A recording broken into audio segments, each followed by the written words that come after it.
Hello, my fellow aviators. Welcome back to another video. This is going to be the first in a series on a deep dive into how I use Foreflight and why I think it is absolutely the pilot's very best friend. Here in video number one, we're going to talk about the logbook, and there's a lot of detail to do with the logbook. So without further ado, let us dive right into it and we will walk you through it. All right, so to get to the logbook, this little icon down here on the bottom is going to take you into your logbook. Now, the very first thing that I want you to understand when it comes to the Foreflight logbook versus, say, a old school paper logbook is that an old school paper logbook can be lost, whereas your Foreflight logbook is backed up into the cloud and available across multiple devices. So even if you lose a device, you're not going to lose your logbook. And I happen to think that's particularly important, but that's definitely not the only reason why I recommend the Foreflight logbook. Okay, so when creating a log entry, very simple to do. You would create new entry, and then you're going to go through that entry and you're going to choose whatever aircraft you were flying on that particular day. And so we'll actually just examine a recent logbook entry rather than create a new one. So you can see here, there's the very top entry has 0 hours. So we're just going to swipe left and get rid of that. And we'll look at here a recent entry. Actually, we'll use a entry in an actual aircraft. Here's a flight I did with a student not too long ago on November the 14th in 77 Whiskey. So you can see we had a total of, we departed from Caldwell Airport. We returned to Caldwell Airport. There was our route, which you can see in this. Well, I don't have a pointer for my iPad, so that's a little unfortunate. But you can see KTWF and KBYI. So here, maybe I can highlight that. There we go, I can highlight it. So the importance of the route is that's going to help Foreflight to calculate the total distance of your trip, which is going to be put down here in this area, total distance. So in this case, this trip based upon that route was 291.9 miles. So you put in your total time, you put in your PIC time, whether it was night, whether it was solo time. If it was cross-country time, in this case, the flight was 3.3 hours of cross-country. And then you're going to put in your day takeoffs and your day full stop landings and so forth, down actual instrument time. So if you got any IMC, you're going to put that in there. And then if you were doing any simulated instrument with the student being under the hood, you would put that there. And then, of course, you could log your approaches. So approaches are important for your IFR currency, which we'll get to a little later in this particular video. But you would simply choose the airport, choose the approach that you flew. In this case, say RNAV 12 into Caldwell. This is not a circle to land approach, runway 12. So you could put that in there. Now, I don't want that approach in there because we didn't actually do that. So I'm going to get rid of that approach. Same thing with holds here. If you did any holds during the training flight, you're going to want to log those holds. In my case, I was the instructor, so it was 3.3 hours of dual given versus, say, the student receiving 3.3 hours of dual received. None of this was done in a simulator, so it was not simulated flight. And there, of course, is the student's name and so forth. So that is the basics of a logbook entry. Now, in my case, all of my logbook entries are created initially from a track log. So you can see here, so this is actually the track log for the logbook entry that I just showed you.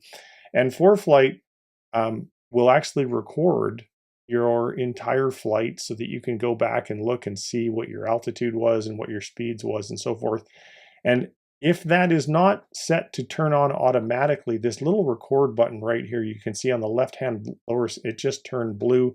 That means the track log is now being recorded. When I land, I could turn the track log off. There is a way to have it turn on automatically. I'm going to cover that in another video when we go through my actual settings for Foreflight. So now let's go back to the logbook, and I want to cover off some other things that are very important about the Foreflight logbook. Number one is you've got aircraft. Now there's all sorts of, you can create aircraft profiles in your logbook. You can see here I've flown quite a few different aircraft over the years. What I want you to understand first off is that these aircraft, oddly enough, are different from this list of aircraft. They're not the same in the database, and that is very important to understand. So just because you have an aircraft in your logbook doesn't necessarily mean that it's the same aircraft profile setup for trip planning and so forth. So when you're creating, so let's go through the process of creating a new aircraft. So in this case, I happen to be on the Foreflight, the top subscription, and it makes creating aircraft quite a bit easier. So in this case, equipment type, is it an aircraft or is it a flight simulator? In this case, it is, we'll say it's going to be an aircraft. Aircraft ID, we'll just call it the 1, 2, 3, 4, 5 aircraft. And then we'll look up, and what type of aircraft will this be? Well, let's say that it is a 152. Do we get anything with a profile? Nah, we'll just go 172. So 172. So you can see how in blue writing, so this 172A, this 172C, weight and balance template available. That's a huge plus. What that means is that Foreflight has taken the information from the POH and created a weight and balance for you. Now, I know that that option is not available on the various subscriptions. I'm pretty sure it's available only on the top level subscription. So that's going to be the one that you're going to want to be on if you want to make life easy for yourself. So we've got 172 aircraft single engine land, which is this section here. If that's different, you can change it. Cessna aircraft 172B, it's a fixed tricycle. If you wanted to change that, you could. It's a piston engine. Of course, if a Cessna is a piston engine, but if you were doing something else and it was something other than a piston, you could make that change there. Now, if this was a TAA aircraft, let's say somebody did a big avionics upgrade, you would want to turn that on because that's going to log that as TAA time. If for whatever reason this had a let's say this was a 182 and it had a high performance engine in it, then you'd want to turn that on as well. Same for complex and same for pressurized. And now that aircraft is available to you for all of your logbook entries. In this case, it's a fictitious aircraft, so I'm going to go ahead and get rid of that particular aircraft. So now let's go into settings, because this is going to make your life a whole lot easier when you're creating your logbook entries. So first off, total time calculation can come from the Hobbs, can come from the TAC, can come from block time. By default, it's going to be Hobbs. But do I necessarily want to store the Hobbs reading in my logbook? You know, that's entirely personal preference. In my case, so there's some, here, let's go back to that first. Let's configure fields. So in my case, I'm not worried about storing the actual Hobbs numbers as much as I'm just worried about storing total time. So I've gone ahead and turned off Hobbs, which that's how you do it. You turn it on and off. TAC, out, off, in, duty time, SIC.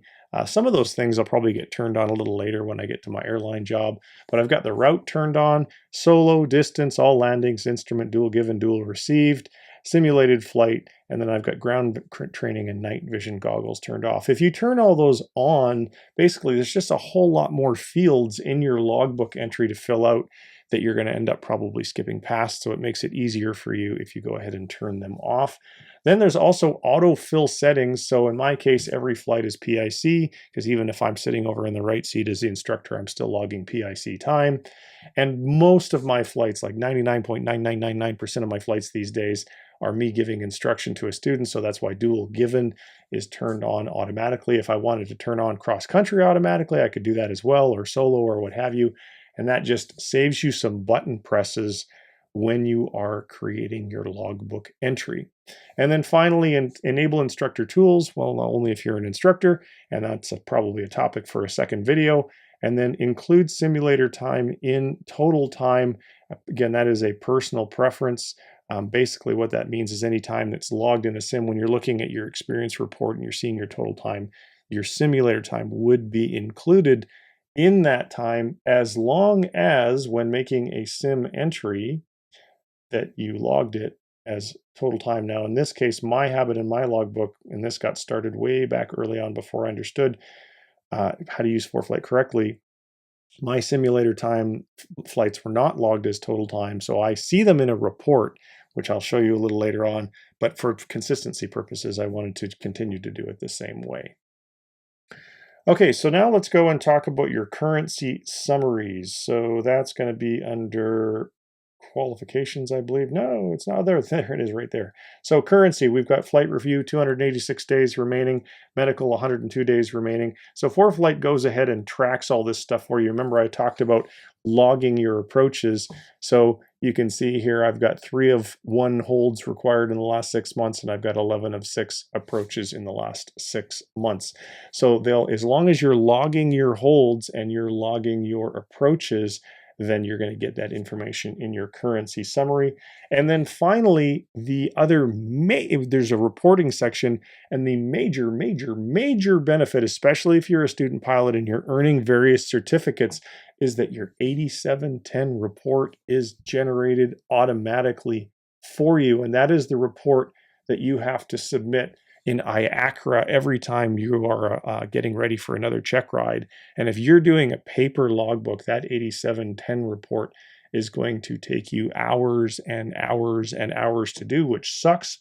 The other thing that you can do, if you look, for example, at your private pilot report or whatever rating you're working on, you can see here, according to FAR 61.109A, for a private pilot certificate, these are all of the required flights. And so you're easily able to determine whether or not you have checked off all of your required flights for whatever particular rating you're working on. And then your experience report is another. I'm not going to dive into this report in great detail, but basically it logs literally everything you've done, your day landings, your night landings, your PIC, your SIC, your cross-country flights, your actual instrument, etc., etc., etc. And you can narrow that down by various windows of time. All right, so that is it for my review of the logbook section. There is a lot more videos that I'm going to be creating. We're going to be talking about maps and airports and flight planning and weather briefing and weight and balance and the plates for instrument approaches and checklists and all the documents that you can store. It is the absolute Swiss Army knife for today's modern aviators. So if you're not yet using Foreflight, hopefully by the end of this video series, you might decide that you want to go ahead and use it. So if you're not yet a subscriber to my channel and you want to make sure that you see the upcoming videos in this series, go ahead and become a subscriber and maybe consider clicking that little bell. And then if you're someone that maybe doesn't pay super close attention to your YouTube notifications, you could also visit flywithtrent.com and you could become an email subscriber where you could get an email notification of long form videos like this that I produce. And if you enjoyed this video, my final ask for you is please help me have other people see it on YouTube. Go ahead and click the like button and ideally leave a comment, even if it's just an attaboy or if you have a question or what have you, and that would be wonderful because I do read and reply to every single comment on my YouTube channel. Thanks very much, everybody. We'll see you in the next video soon. Take care. Bye-bye.